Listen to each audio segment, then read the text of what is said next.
Ok, então pessoal, vamos começar com a nossa aula. Tema de hoje: imperialismo e Primeira Guerra Mundial. Então vamos juntos. Bom, galera, a primeira coisa que eu quero mostrar aqui para vocês, para a gente começar a trabalhar esse assunto, é esse mapa, né? Esse desenho que está aqui na tela, que resume um dos conceitos básicos de imperialismo. Aqui nessa imagem a gente observa o que o autor dessa imagem aqui quis deixar evidente, né? Explícito para nós a visão dele sobre o imperialismo, que foi um assalto, um roubo dos países que a gente considera ricos, né?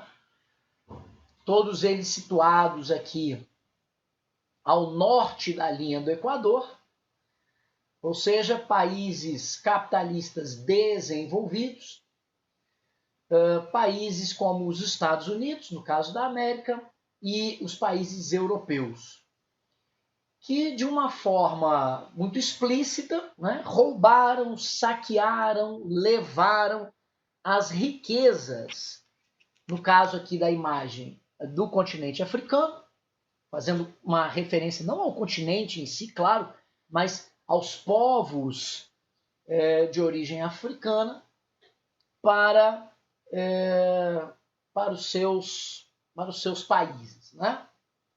Então, essa é uma visão do imperialismo. Professor, ela está correta? É uma visão política ou realmente ou é uma visão possível? Não, ela é uma visão possível e, claro, ela é uma visão política, né? É uma visão política, é uma visão que mostra um posicionamento político contrário aos países ricos capitalistas, como os Estados Unidos, por exemplo, os países europeus, numa ação de exploração, não é? Sobre os países pobres, aqui no caso o continente africano. Mas vamos entender um pouco além disso tudo. Né? Primeiro começando pelo conceito, eu acho mais importante a gente entender o conceito de imperialismo. E esse conceito de imperialismo, ele não é um conceito novo para a gente. Muito pelo contrário, a palavra imperialismo já apareceu aqui para nós, nas nossas aulas de história, desde a antiguidade.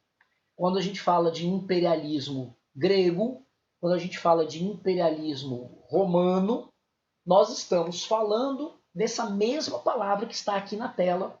Nós estamos falando de imperialismo, ok? Mas com uma diferença, obviamente, né? Vou abrir minha câmera aqui, mas com uma diferença enorme. Então vamos entender primeiro a origem do conceito. Originalmente, lá na antiguidade greco-romana, a palavra imperialismo ela esteve associada quase que exclusivamente ao conceito de conquista militar de um povo sobre outro, cujo resultado era a anexação, portanto também conquista territorial. Beleza? Então chamamos os romanos de imperialistas, dizemos que os romanos constituíram um império porque ao longo da história dessa civilização, as conquistas militares resultaram em conquistas territoriais e a submissão territorial, física, espacial de um povo sobre outro, ou seja, dos povos conquistados em relação aos romanos.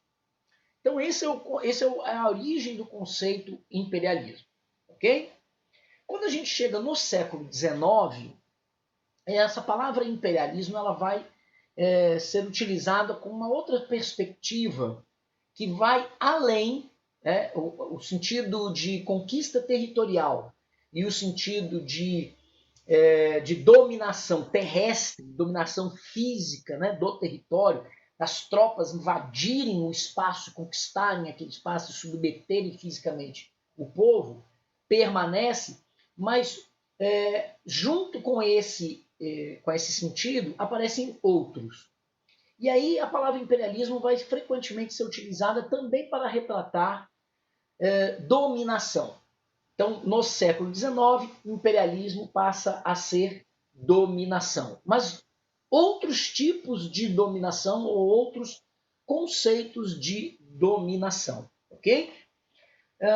O pensador Max Weber talvez seja o melhor pensador dentro da sociologia para que a gente faça um estudo e um conhecimento melhor sobre essa questão da dominação. Né? O Weber, dentro do socialismo, dentro da sociologia, trabalhou bastante essa coisa da dominação e percebeu que dentro das sociedades existem vários tipos de dominação. Então, tem que entender esse conceito de imperialismo dentro dessa perspectiva weberiana de diversos tipos de dominação.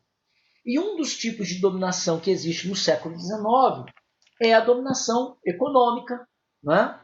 Que se dá através de uma relação de dependência de um país mais rico sobre outro. Essa dominação econômica, para ficar bem claro para a gente, ela pode acontecer de várias maneiras. Com o sistema financeiro e o sistema capitalista monopolista do século XIX, essa dominação econômica ela se deu através das multinacionais, ela se deu através da exploração da matéria-prima, ela se deu através, tudo para falar de economia apenas, ela se deu através da multiplicação das grandes empresas multinacionais que controlavam nas localidades a mão de obra, né? E o mercado de trabalho.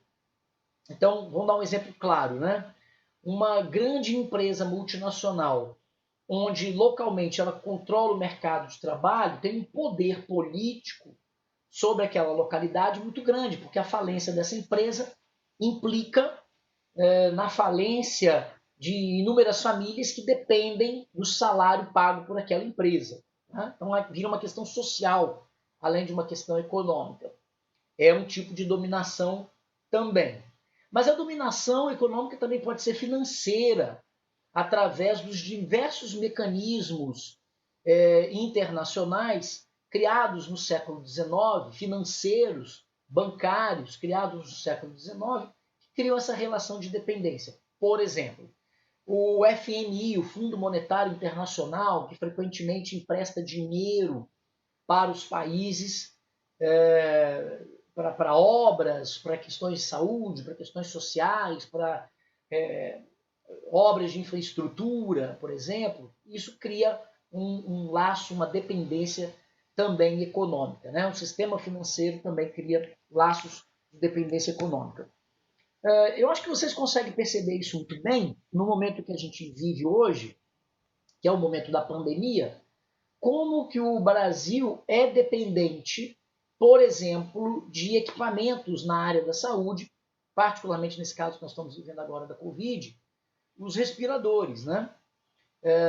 Recentemente eu estava lendo uma reportagem sobre a quantidade de respiradores que o Brasil solicitou junto ao mercado internacional, comprando de chineses, mas também de italianos, comprando de outros países, e que não receberam.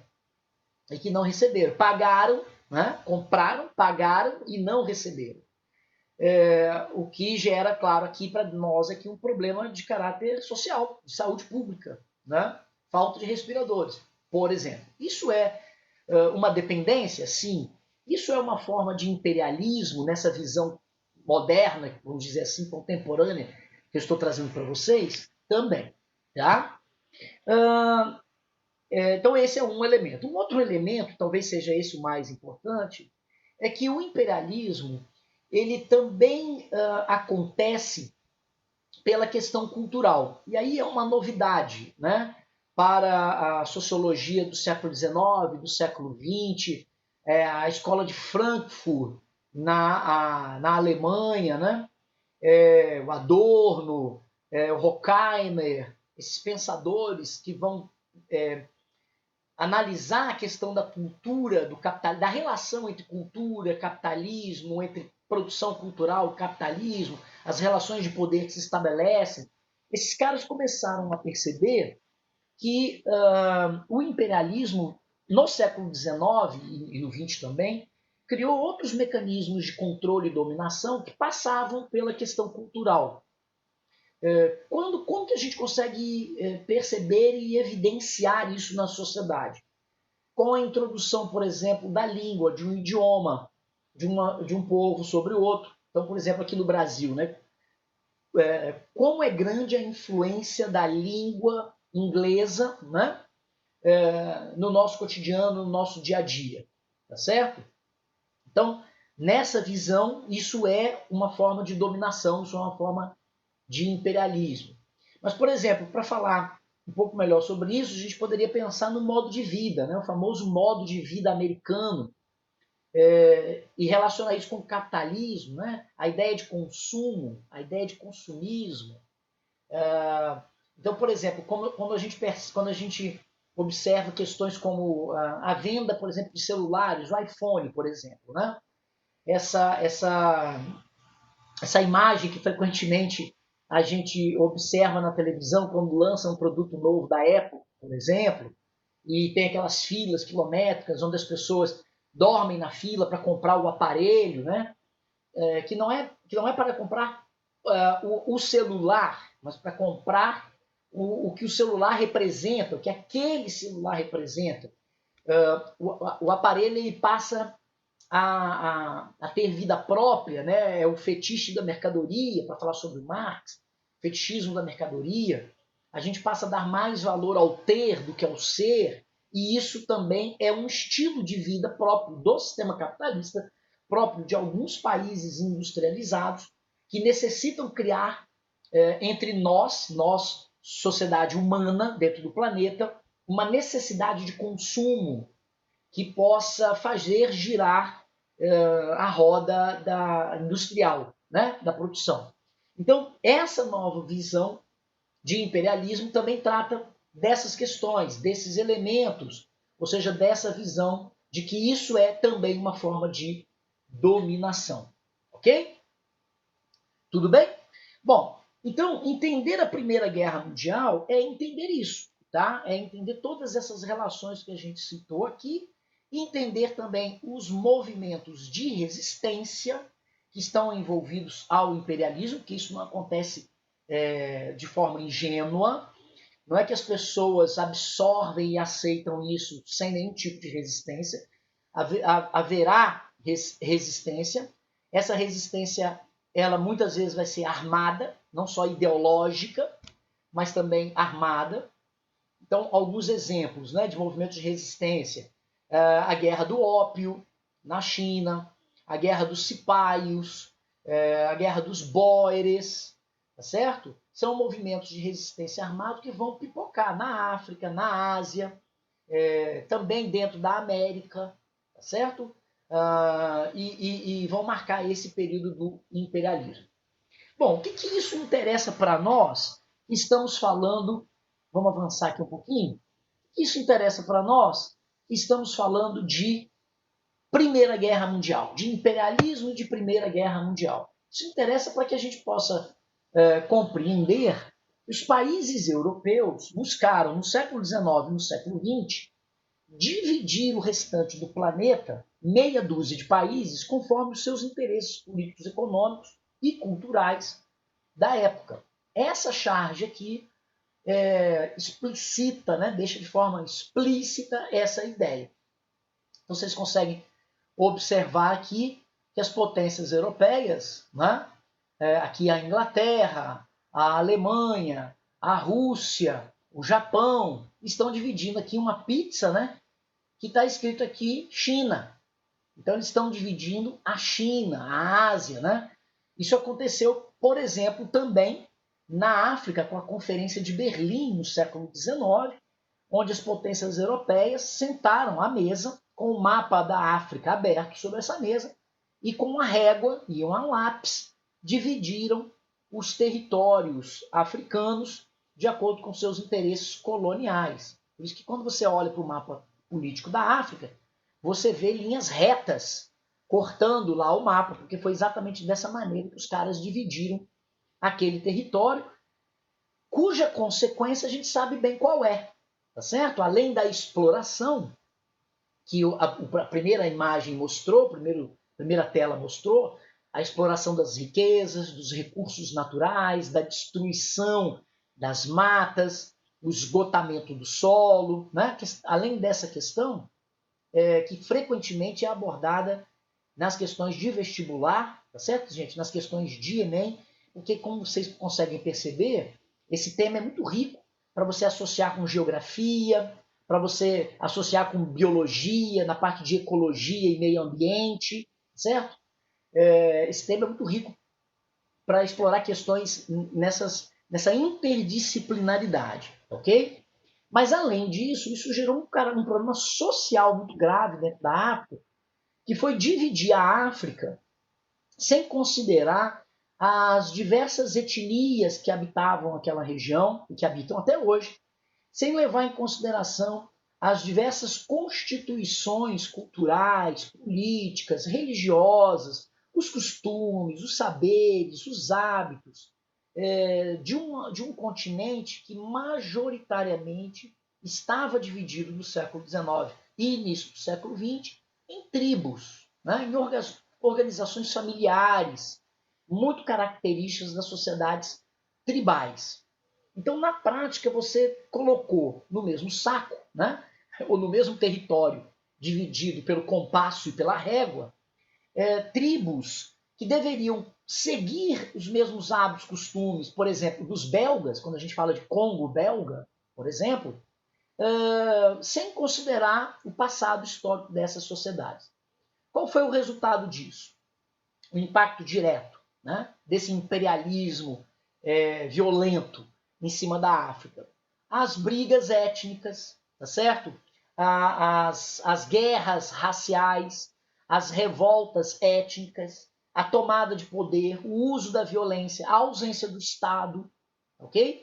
Que marca, de certa forma, o continente europeu até hoje em algumas regiões, como Eritreia, como Etiópia, né, como o Sudão, que são regiões marcadas ainda hoje por questões étnicas violentas e de violência acentuadas. Ok? Muito bem. Como dá para vocês perceberem, portanto, esse ambiente que a gente está construindo, com essa fala toda minha aqui, é um ambiente de disputa, é um ambiente imperialista, é um ambiente de rivalidade, também entre as potências. Então a gente pode dizer que o período do imperialismo, que antecede a Primeira Guerra Mundial, foi um período marcado por rivalidade entre essas potências. Essas facas não estão aqui na tela, no desenho, sendo representadas à toa só porque estão dividindo a China, mas representam uma ameaça contínua e frequente entre as potências europeias, que para se posicionarem, para se legitimarem pela força dentro desse contexto que eu estou explicando para vocês, necessitaram de uma corrida armamentista, de uma corrida bélica muito grande, que nesse período foi chamado de paz armada. Paz armada. Um período da história marcado por forte avanço tecnológico, militar, por uma corrida bélica armamentista, com a criação e a invenção de novas tecnologias bélicas para a guerra. Tá? Do que eu estou falando? Eu estou falando, por exemplo, da criação do avião para fins bélicos.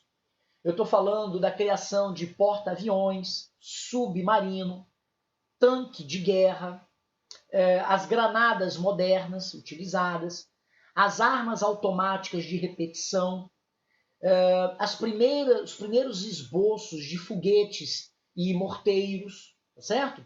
Toda essa tecnologia foi criada nesse período que nós estamos tratando, que foi o século XIX e que vai ser amplamente utilizada na Primeira Guerra Mundial. De tal maneira que a Primeira Guerra Mundial vai ser considerada a guerra mais tecnologicamente desenvolvida, né, até aquele momento. E também a mais mortal até aquele momento. Os números dão conta de 25 milhões de mortes na Primeira Guerra Mundial, fora os feridos, que vão também estar em número extremamente grande na Primeira Guerra Mundial. Ok? Pessoal, estou falando bastante. Tem alguma dúvida? Alguém gostaria de perguntar alguma coisa? Professor, você disse que o porta-aviões foi inventado nessa época. Exatamente. Nessa passagem aí do século XIX para o século XX.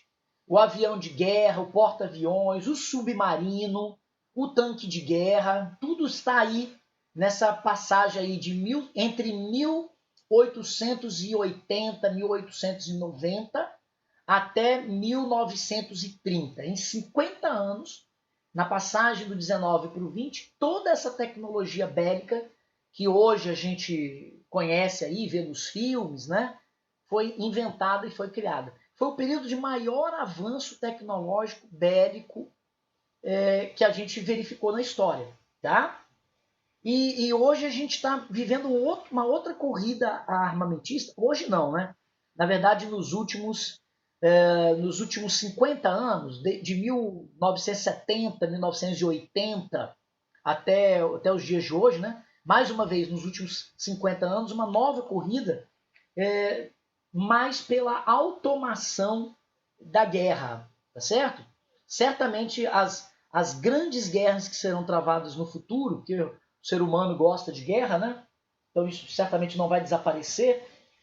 As grandes guerras travadas no futuro não serão guerras travadas entre homens, serão guerras travadas entre tecnologias, né? Drones, aviões guiados remotamente, tanques de guerra guiados remotamente e por aí vai. Então esse é um outro momento da história militar, da história bélica, né? Tudo bem? Quero deixar a dica aqui, gente. Existem vários vídeos no YouTube, tá certo? De especialistas, porque isso é uma especialidade da história também. Existem especialistas na história das guerras, pessoas que estudam a vida toda só isso, tá? Os novos inventos tecnológicos, inclusive em alguns países, no Brasil isso existe pouco. A história a história é pouco desenvolvida nessa área, mas existem alguns países, por exemplo, que têm cursos dentro da área de história, tem disciplinas que tratam desse tema, tá? Avanços bélicos, história das guerras, especificamente tratando dessas coisas, ok? Muito bem, vamos avançar aqui então e já vamos falar então da Primeira Guerra Mundial. Eu acho que já deu para vocês perceberem que a Primeira Guerra Mundial ela é o resultado desse ambiente que eu travei aqui com vocês, aqui mostrei aqui para vocês. Por um lado, as potências europeias em disputa entre si, num processo de avanço contínuo bélico, num processo de disputa por matéria-prima, mercado consumidor, território, riquezas naturais no planeta como um todo. Né? Os exemplos melhores que nós temos disso é o continente africano e o continente asiático, mas o imperialismo ele vai acontecer no mundo como um todo, tá? Até para vocês terem uma ideia do continente antártico, por exemplo. Né? A Antártica vai ser o último dos continentes controlados pelos homens dentro desse contexto do século XIX. As primeiras grandes expedições à Antártica e controle das terras no hemisfério sul vão ser nesse período do século XIX. Tá? Então, por um lado, você tem essas potências europeias que estão dentro dessa vibe aí de desenvolvimento e de crescimento, e por outro, você tem os países que sofrem diretamente com essa política de intervenção, com essa política bélica, com essa política de exploração dos recursos naturais e com a exploração do próprio povo, que são os diversos países, as diversas etnias que estão à mercê, né, fora, num degrau abaixo desse universo das potências europeias. Então, fica evidente que o ambiente de insatisfação, de disputa, o ambiente é bélico em toda a região. Tá? Bom, viver num ambiente mundial dessa ordem, o que falta para uma guerra de caráter mundial? O que falta é um estopim, né? Alguma coisa que inicie esse processo de guerra. E essa tela que eu estou trazendo para vocês trata exatamente disso, né? Através aqui das políticas de aliança, ou as alianças militares, como está aqui na legenda aqui em cima, alianças militares. Esse mapa não é o melhor mapa para a gente entender isso, por isso eu quero trabalhar aqui com vocês as cores, tá? Tá faltando a gente colorir aqui esse mapa, acho que eu vou até fazer isso aqui, deixa eu ver se eu tenho um verdezinho aqui. Tenho o verde aqui, vamos pegar o marca-texto e vamos pegar o verde escuro. Vamos pintar aqui, ó, a Itália, tá? Vamos pintar a Itália aqui de verde.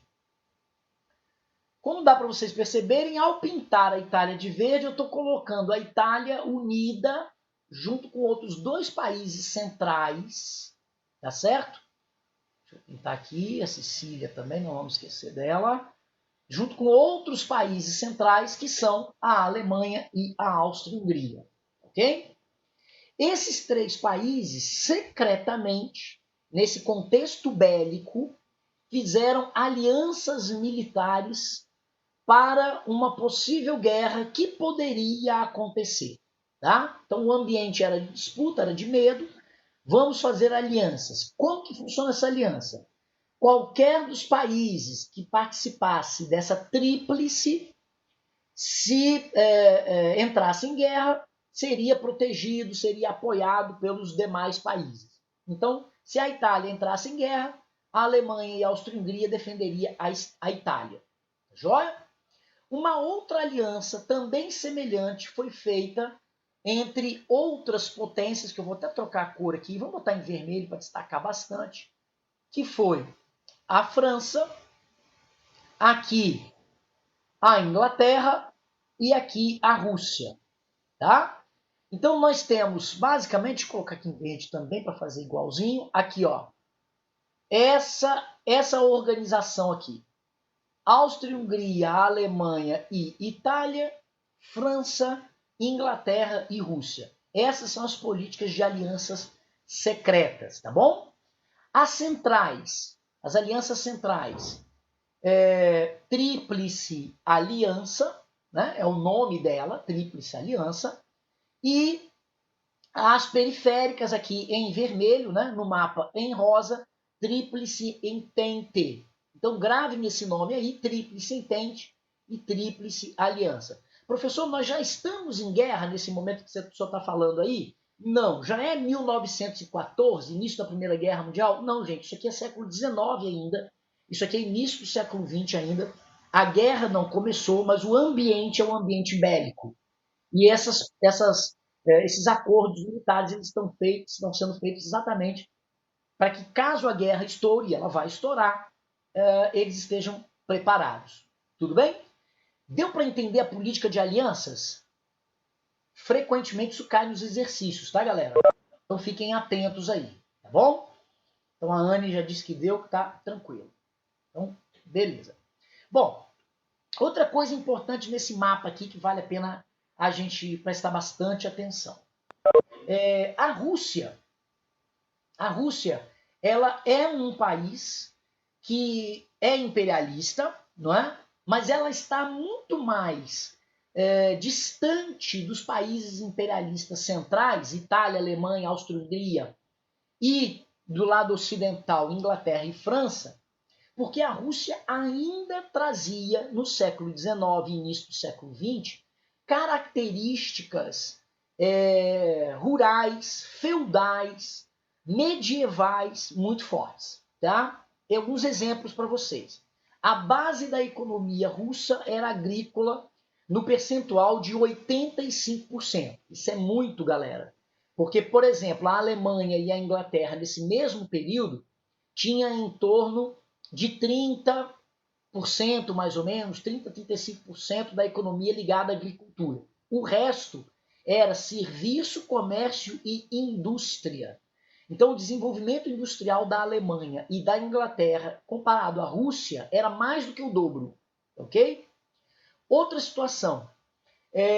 90% da população russa, a Rússia, você sabe, é um país enorme, né? Ainda hoje o maior país do mundo, 90% dessa população vivia no campo. na estrutura rural, social e também, por que não, cultural do campo, tá? Então, aquelas características de urbanidade, aquelas ideias, por exemplo, positivistas de desenvolvimento, de progresso, de ordem, de ciência, que foram tão importantes no positivismo do século XIX e que marcaram as potências europeias da época, ainda estavam engatinhando na Rússia. Se eu for pensar, por exemplo, do lado da burguesia, a burguesia russa era muito fraca, era muito pequena e politicamente pouco expressiva. Tá? A capacidade russa de ter dinheiro e gerar armas, criar armas, indústria bélica em relação às outras potências era muito inferior. Professor, por que o senhor está contando isso? Porque, na verdade, eu já estou adiantando o próximo capítulo da nossa aula, que vai ser semana que vem, falando sobre a Revolução Russa. A Rússia não vai aguentar ficar na Primeira Guerra Mundial até o final. No meio da guerra, em 1917, por conta da Revolução Russa, ela é obrigada a sair da guerra. Tá? E isso vai ter um impacto enorme na relação da Rússia com o Ocidente. Porque a Rússia vai se transformar num país socialista e, de certa forma, vai ser excluída pelos países capitalistas até muito recentemente, na queda do socialismo da União Soviética em 1990. Ok? Até hoje, né, nós temos essa ideia de comunismo, de socialismo, visto por parte dos países capitalistas como algo ruim, como algo negativo. De tal forma que a gente pode dizer que esse evento, que aconteceu no meio da Primeira Guerra Mundial, vai dar início à bipolarização do mundo, que, se não economicamente ela não existe ainda, ideologicamente, direita e esquerda, capitalismo e socialismo, comunismo e liberalismo, existe e está muito forte ideologicamente até hoje. Ok? Beleza, vamos avançar aqui para o próximo slide. O estopim da guerra está aqui representado por essa imagem. Atentado de Sarajevo. É uma imagem que mostra como o arquiduque Francisco Ferdinando, príncipe herdeiro da Áustria-Hungria, foi assassinado em 1914, certo? Então aqui, no canto esquerdo da tela, você tem um jovem sérvio, né, de um grupo terrorista sérvio chamado de Mão Negra, nenhuma referência à África ou muito mesmo a racismo, tá certo? Esse grupo terrorista lutava pela liberdade política da Sérvia, pela autonomia da Sérvia, lutava pela liberdade de um território que era de origem eslava, mas que estava sob dominação dos austro-húngaros, a Bósnia-Herzegovina. Por isso que o atentado acontece em Sarajevo, que é a capital da Bósnia-Herzegovina, muito bem arquitetado, mas que está relacionado, esse atentado está relacionado ao ambiente bélico da época, tá certo? Ao ambiente bélico. Então tá aí o estopim da guerra. Professor, quando que a guerra começa? A partir desse atentado, porque a Áustria-Hungria vai declarar guerra à Sérvia. Né? E aí essa tela, já caminhando para o final da nossa aula, essa tela ela mostra bem as circunstâncias que regiam aí o século XX, né? No início do século XX, eu quero focar com vocês nessa região aqui, que é a região dos Balcãs, tá bom? Então vamos lá. Aqui nessa região, eu tenho aqui a Grécia, aqui embaixo, e eu tenho alguns países de origem eslava. Quem são os eslavos? Vamos lembrar disso. Os eslavos foram e são, né, um povo de origem medieval, tá bom? Os eslavos é um povo que habitava essa região aqui, ó. Eu estou passando o cursor aqui em cima. Deixa eu achuriar ela aqui, ó. Essa região aqui é a região original dos eslavos. Lá na Idade Média, gente, eu estou falando do século 3, 4, tá bom? Período medieval, os eslavos são daqui. Com a expansão dos impérios, né? Bizantino, o Império Árabe, muitos desses eslavos migraram aqui para a região peninsular, na época das invasões bárbaras. Então, os albaneses, os montenegrinos, os búlgaros, os romenos, os sérvios e os bosníacos, que estão aqui, tá? Vou até mudar de cor aqui, ó, para a gente não confundir, vou botar em vermelho, ó. Essa região é a região da Bósnia e Herzegovina. São de origem eslava. Parte dos russos também é de origem eslava, tá ok? Então, esses eslavos aqui da Península Balcânica queriam se unificar. E o país que liderava esse processo, essa tentativa de unificação, era a Sérvia, o país mais forte, o país central e o país que queria arrumar uma saída para o mar. Qual era o objetivo da Sérvia? Libertar a Bósnia-Herzegovina, que está aqui em vermelho, unir aqui com a Sérvia, tá? Aqui, deixa eu unir aqui no mapa, anexar a Albânia e anexar Montenegro. Então, de tal maneira, o que vocês estão vendo aqui no mapa que eu estou desenhando agora? A formação de um país unificado chamado de a Grande Sérvia, que é esse território aqui. Ok? Bom, que interesses estavam envolvidos nessa região? Muitos, né? Mas dois em específico e que vale a pena a gente destacar aqui com bastante calma e bastante atenção. Eu vou colocar o preto aqui agora. O Império Russo tinha interesse em controlar essa região, primeiro porque era aliado da Sérvia e segundo porque desejava escoar a produção industrial russa. Essa região aqui é a região de maior desenvolvimento econômico dos russos. A grande parte da industrialização russa está aqui, nesse território. Escoar essa produção via Península Balcânica para chegar até o Mediterrâneo. Tá? Então, aliados à Sérvia, os russos tinham interesse que essa unificação acontecesse. Por outro lado, a Alemanha, os alemães e o Império Austro-Húngaro também desejavam essa mesma coisa. Exatamente pelo mesmo motivo. Controlar essa região para controlar o comércio da região, né? Ou seja, controlar aí o escoamento da produção industrial. Gente, nós já aprendemos em vários momentos, né, das nossas aulas aqui de história, que essa região sempre foi, historicamente, né, galera, uma região desejada por todas as civilizações, porque é o ponto médio de ligação entre Europa, África e Ásia, tá? Só para a gente relembrar, Constantinopla, ó, tá aqui.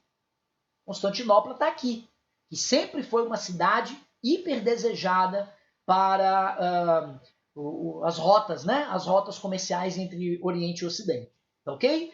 E isso, o assassinato do Francisco Ferdinando e o início da guerra nessa região tem que ser entendido com essa perspectiva, com essa ideia, tá bom? Muito bem, vocês conseguem perceber então, já para finalizar a nossa aula, essa primeira parte da aula, vocês conseguem perceber que isso aqui gera um problema? Bom, qual é o problema? O problema é que, apesar da guerra ser uma guerra local, ou seja, envolvendo aqui a Sérvia, a Albânia, o Montenegro e o território da Bósnia, que está sob controle do Império Austro-Húngaro, ser uma guerra local, né, ela vai se transformar a partir das políticas de alianças secretas em uma guerra europeia. Por quê? Porque uma vez que descobre-se que os sérvios estavam por trás do assassinato do Francisco Ferdinando, o Império Austro-Húngaro declara guerra à Sérvia. que por sua vez, aliada do Império Russo, pede ajuda. Então, o que é a Primeira Guerra Mundial? O que é o início da Primeira Guerra Mundial? Só para terminar, deixa eu só apagar isso aqui. A gente voltar de novo nesse slide aqui, agora limpinho, para a gente olhar ele melhor. O que é o início da Primeira Guerra Mundial? O início da Primeira Guerra Mundial é o confronto entre Império Russo e Império Austro-Húngaro para proteger ou lutando aqui nessa região da Sérvia. Eu estou marcando aqui em vermelho. Agora vamos relembrar a política de alianças. Ora, o Império Austro-Húngaro pertencia a que política de aliança?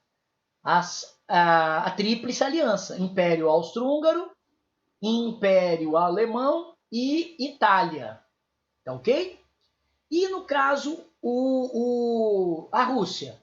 Império Russo, Inglaterra e França. Então, quando a Rússia entra em guerra contra o Império Russo, imediatamente a Alemanha, Itália, França e Inglaterra entram na guerra. A guerra em 1914, que era uma guerra local, uma guerra dentro da Península Balcânica, por questões locais, se transforma em uma guerra europeia. E gradativamente os países vão entrando no decorrer da guerra, de um lado e de outro, transformando essa guerra, que na época acreditavam que duraria apenas 6 meses, na maior guerra da história da humanidade até o início do século XIX. Tá certo? Para vocês terem uma ideia, a Primeira Guerra Mundial, de 1914 a 1918, portanto em 4 anos, ela matou mais do que todas as guerras que aconteceram em todo o século anterior, que foi o século XIX, contando as guerras que aconteceram no planeta inteiro. E no meio disso tudo, Guerra de Secessão nos Estados Unidos, que foi violentíssima, Guerra do Paraguai, aqui na América do Sul, que foi violentíssima, as guerras da África, as guerras da Ásia. Então todo mundo, quando essa guerra começou, achava, nada, isso vai ser uma guerra rápida, tudo isso vai se resolver, de um lado e do outro, essas eram as ideias, a Tríplice Aliança achando que ia vencer rapidamente a Tríplice Entente e vice-versa, o que não aconteceu, porque todos eles subestimaram o poder bélico que tinham. As mortes foram enormes, né? E as consequências também foram enormes, mas isso vai ser cena dos próximos capítulos. Ok? Pessoal, alguma pergunta? Alguém gostaria de comentar alguma coisa? O Cisco já me posicionou aqui que eu tenho só 5 minutos. Bom, eu vou dar um stop aqui e vou parar por aqui, tá bom?